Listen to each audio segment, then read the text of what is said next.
한국의 한 입양센터로 외국인 부부가 들어오는 모습인데요. 신생아를 입양하겠다고 온 이 외국인 부부는 무슨 일인지 한 여자아이에게 시선을 떼지 못하고 있습니다. 잠시 후 여자아이가 작은 손으로 외국인 부부에게 무언가를 건네주는데요. 그 모습을 보고 눈이 휘둥그레지며 얼굴에는 점점 미소가 피어납니다.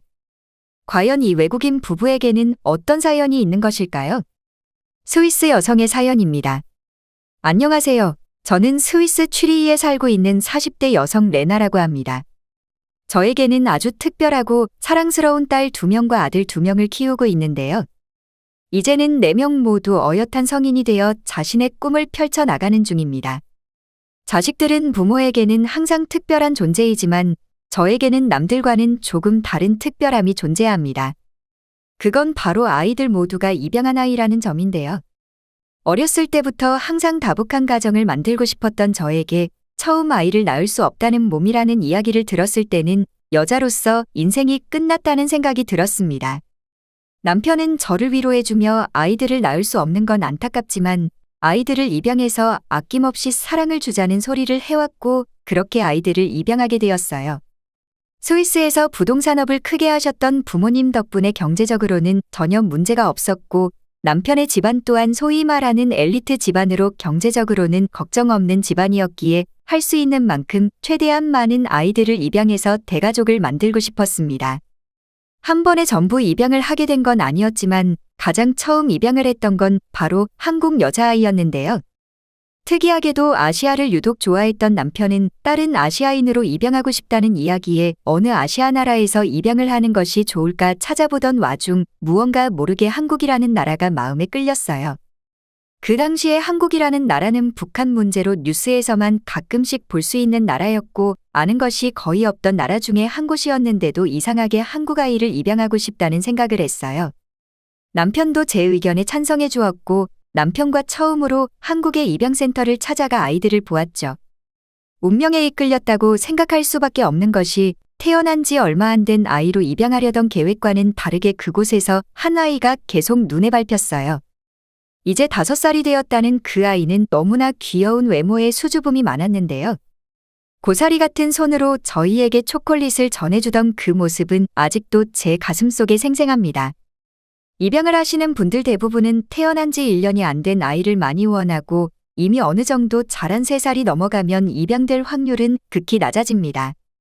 저와 남편 역시 영유아를 입양할 계획으로 한국을 찾아왔지만 여자아이를 보는 순간 계획은 온데간데 없이 사라지고 이 아이를 입양해야겠다는 마음이 들었어요. 어린 영유아 아이들을 아무리 봐도 온통 이 여자아이에게만 신경이 쓰였죠. 처음 여자아이를 입양한다고 이야기하면 반대할 거라고 생각했던 남편도 제 마음을 느낀 것인지 흔쾌히 허락을 해주어서 입양을 하게 되었습니다. 이 선택이 제 인생에서 가장 현명한 선택이라는 걸 그 당시에는 알 수 없었죠. 그렇게 사라라는 이쁜 이름을 지어주고 저희는 가족이 되었습니다. 처음에 집으로 오고 한동안 저와 제 남편의 눈치를 보며 적응을 잘 못하는 듯 싶었는데 아마도 어렸을 때의 상처가 아직은 아물지 않았던 모양이었어요. 5살이면 한창 뗐으며 어리광 부려야 할 나이인데도 사라는 그 어린 나이에 이미 어른스러웠어요. 누가 봐도 5살이라고는 믿기지 않을 만큼 예의 바르고 단정한 아이였고 제가 무슨 말을 하더라도 묵묵히 듣고 행동하며 한 번 안 된다고 하는 말에는 더 이상 보채거나 투정을 단 한 번도 부리지 않는 아이였죠. 그리고 그 어린 나이부터 자신의 감정을 통제하고 숨기는 모습을 보고 상황 때문에 이 어여쁜 아이가 아이다운 시기를 누리지 못한 채 철이 들어버린 것이 너무나 안타까웠습니다. 사라를 시작으로 중국에서 입양한 딸인 니나 그리고 스위스에서 루이스와 루빈 2명의 남자아이들을 집으로 데려왔습니다. 사라를 제외한 나머지 아이들은 태어난 지 얼마 안 된 아이들로 입양을 하게 되었죠.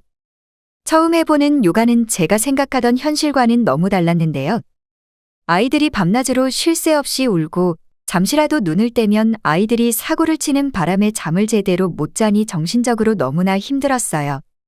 제가 힘든 모습을 지켜보던 남편은 베이비시터를 고용하자고 하였으나 제 아이들만큼은 누구의 도움이 아닌 제 손으로 키우고 싶었습니다.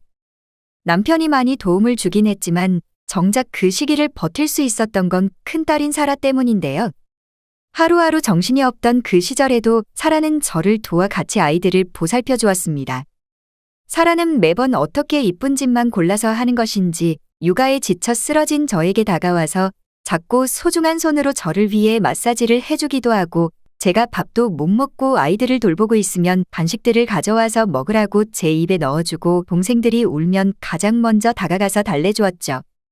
아무래도 이 시기엔 사라에게 많은 신경을 써주지 못했기 때문에 동생들에게만 관심을 주고 사랑을 준다고 어린 마음에 한 번쯤 생각해서 투정 부릴 만도 한데도, 그 어린 나이에도 사라는 엄마가 힘들지는 않을까만 걱정하던 아이였어요. 모든 아이들이 소중하고 하나하나 전부 다 사랑스럽지만 유독 저에게는 특별한 아이가 큰딸 사라입니다. 아이가 커가는 데 있어서 환경에 의해 아이의 성향이나 성격에 많은 영향을 받기 때문에 아이가 올바르게 자라는 것에 가장 중요한 것은 환경이라고 생각했어요. 아니, 지금도 가장 중요한 것이 환경이라는 생각은 변함이 없지만, 사라를 보면 환경도 분명 영향이 있겠지만 타고난 성향 자체가 있다는 것을 알 수 있어요. 사라는 선천적으로 선함을 타고나고 배려심이 깊은 것인지 어렸을 때부터 동생들에게 항상 먼저 양보하는 모습을 보였죠. 이건 가족뿐만 아니라 남을 대할 때도 행동은 변함이 없는데요. 이기적으로 행동하는 경우는 살면서 단 한 번을 볼 수가 없었고, 자신이 손해보더라도 다른 사람들을 배려합니다.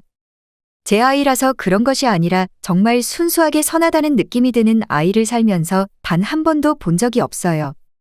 사라가 학교에 입학할 무렵에 가장 걱정이었던 건 다른 피부색을 가진 아이라는 이유로 따돌림당하지 않을까 많이 걱정했어요. 제 걱정이 무색할 정도로 많은 친구들을 사귀며 적응을 잘하는 모습이었죠. 아이들도 별탈 없이 무럭무럭 크고 모두 학교에 들어가게 될 나이가 되었을 무렵에 저희 가정에 믿을 수 없는 충격적인 일이 벌어졌는데요. 남편이 교통사고를 당해서 척추 손상으로 하반신 마비 판정을 받게 되었습니다. 남편은 사고의 충격으로 한동안 정신적으로 많이 힘들어 했어요. 사고를 당하기 전에는 항상 자신감에 차 있고 매사 긍정적으로 생각하던 남편이었는데도 현실이 믿기지 않는다는 듯 좌절하곤 했죠. 아이들을 키우는 데 있어서 경제적으로는 문제가 없었지만 매 순간을 자신이 가족을 지켜야 한다는 생각으로 살아오던 남편이었기에 더욱 상실감은 컸을 거예요. 처음에는 재활의 의지도 보였으나 1년이 지나도 2년이 지나도 아무런 변화가 없자 어느 순간부터는 재활운동을 하려는 시도조차 안 했어요. 저도 처음에는 위로의 말과 함께 응원을 해주었지만 시간이 흐르니 반쯤은 저도 포기하게 되더군요. 어느 날 가족들과 밥을 먹던 도중 답답한 마음에 남편에게 쓴소리를 홧김에 내뱉었고, 남편은 처음으로 아이들이 있는 곳에서 저에게 화를 냈어요. 급속도로 집안의 공기가 차가워졌고 남편은 밥도 먹지 않고 그 자리를 벗어났어요. 남편에게 힘이 되어주는 말을 하고 싶었는데 말을 하다 보니 저도 모르게 쓴소리를 내뱉었고, 순간 어쩔 줄 몰라 하던 아이들의 표정을 보니 아차 싶었습니다. 잠시 후 큰딸 사라가 밥을 먹고 일어나더니 조용히 남편에게 가더군요. 저는 남편에게 어떻게 사과해야 하나 고민하고 있었는데 한참 뒤에 남편과 사라가 돌아오더니 남편이 먼저 사과를 해왔죠. 그날 남편과 아이들 모두 함께 많이 울며 가족애를 느꼈습니다. 다음 날부터 남편은 다시 재활운동을 시작했는데요. 사라는 학교가 끝나면 남편의 재활운동센터로 가서 같이 도움을 주며 운동을 시작했습니다. 어떻게 한순간에 남편이 다시 의지를 가지고 운동을 시작하게 되었는지 알고 보니 사라의 말 한마디 때문이라는 것을 알게 되었죠. 사라는 남편에게 어떤 모습으로 있어도 아빠는 나에게 든든한 버팀목이 되어주는 자랑스러운 아빠라며 자신이 의사가 되어 꼭 고쳐주겠다는 이야기를 했다고 들었어요. 남편도 그 이야기를 듣고 다시 힘을 얻어 재활운동을 시작하게 된 것이죠. 그날 이후로 집안에는 많은 변화가 생겼는데요. 평소에는 분위기도 무겁고 서로 대화가 많이 없었는데 분위기가 밝아지니 웃는 경우도 많아지고 사소한 일상 대화까지도 쉼없이 이야기했어요. 사라는 집에서는 동생들을 돌보며 청소와 집안일을 도와주고 심지어는 요리까지 배워서 가족들에게 해주고 있죠.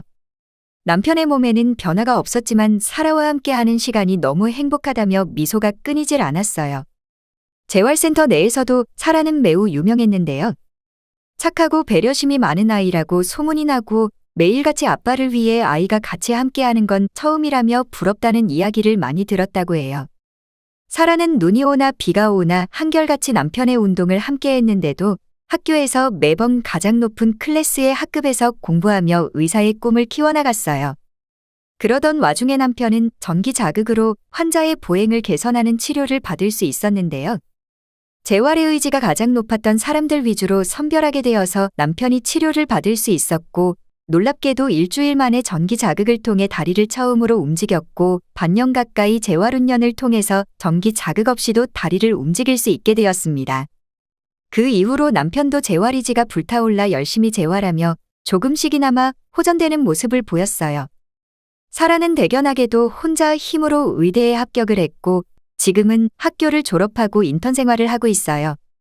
다른 아이들 모두 원하는 대학에 입학하여 자신의 꿈을 위해 달려가는 중이고, 남편은 이제는 도움 없이도 홀로 걸을 수 있는 상태가 되었습니다.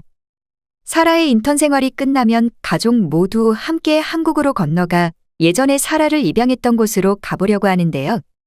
지금은 그곳이 없어졌는지 연락할 방법이 없고 기억이 자세하게 나진 않지만 꼭 가보고 싶고, 할 수만 있다면 사라의 혈육도 찾아주고 싶어요. 저와 제 남편이 무슨 복을 타고났길래 사라의 부모가 될 수 있었는지 하늘에 감사한 마음뿐입니다. 시청해주셔서 감사합니다. 바쁘시더라도 구독, 좋아요 한 번씩 부탁드립니다. 영상 제작에 큰 힘이 됩니다.